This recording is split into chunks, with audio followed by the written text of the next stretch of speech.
SK publicity news चॅनलमध्ये आपले स्वागत आहे। अशाच ताज्या आणि महत्त्वाच्या घडामोडी जाणून घेण्यासाठी आमच्या एसके पब्लिसिटी न्यूज चॅनलला लाईक करा, शेअर करा आणि सबस्क्राइब करा। नंदुरबार शहराला पाणीपुरवठा करणाऱ्या वीरचक धरण प्रकल्पात पाणी पातळी खालावल्याने नंदुरबार शहराला पाणीपुरवठ्याचा प्रश्न दरवर्षी निर्माण होत असतो। याचाच दूरदृष्टिकोनातून विचार करत नंदुरबार शहराला योग्य प्रमाणात पाणी पुरवठा व्हावा या संकल्पनेतून माजी आदिवासी विकास मंत्री आमदार डॉक्टर विजयकुमार गावित यांनी नंदुरबार जिल्ह्यातील तापी नदीपात्रातून पाईपलाईनद्वारे नंदुरबार शहराला पाणी पुरवठा करण्यासाठी योजना राबविण्यात यावी व त्यासाठी भरघोस निधी महाराष्ट्र राज्य शासनाने नंदुरबार या आदिवासी जिल्ह्यासाठी द्यावा अशी मागणी केली आहे।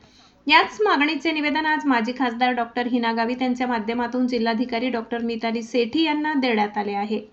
या प्रसंगी माजी जिल्हा परिषद अध्यक्ष डॉक्टर सुप्रिया गावित, नगरपालिकेचे विरोधी पक्षनेता हिरालाल चौधरी, भाजपा नगरसेवक आनंदा माडी, नगरसेवक लक्ष्मण माडी, नगरसेवक पंकज चौधरी, माजी नगरसेवक संतोष वसईकर, सामाजिक कार्यकर्ता सतीश मराठे, माजी नगरसेवक प्रकाश भोई आदी उपस्थित होते। तापी नदीवरून पाण्याची पाईपलाईन करून नंदुरबार शहराच्या लोकांना पिण्याच्या पाण्याची सोय करून द्यावी, या योजनेला गती देण्याची आता वेळ आलेली आहे। आपण जर ही योजना केली तर येणाऱ्या पुढच्या काळामध्ये पाण्याचा प्रश्न हा पूर्णपणे दूर होईल आणि नंदुरबार शहराला आणि आसपासच्या परिसराला पाण्याची जी सोय आहे ती दररोज आपल्याला पाणी हे देता येऊ शकतं। आपण आज मी माझ्यासोबत भारतीय जनता पार्टीचे सर्व कार्यकर्ते, नगरसेवक आम्ही जिल्हाधिकारी महोदयांची भेट घेतली आणि त्यांना आम्ही विनंती केली की लवकरात लवकर DPR तयार करून ही योजना शासनाकडून मंजूर करून घेतली पाहिजे, जेणेकरून नंदुरबारकरांना पाण्याची सोय ही आपल्याला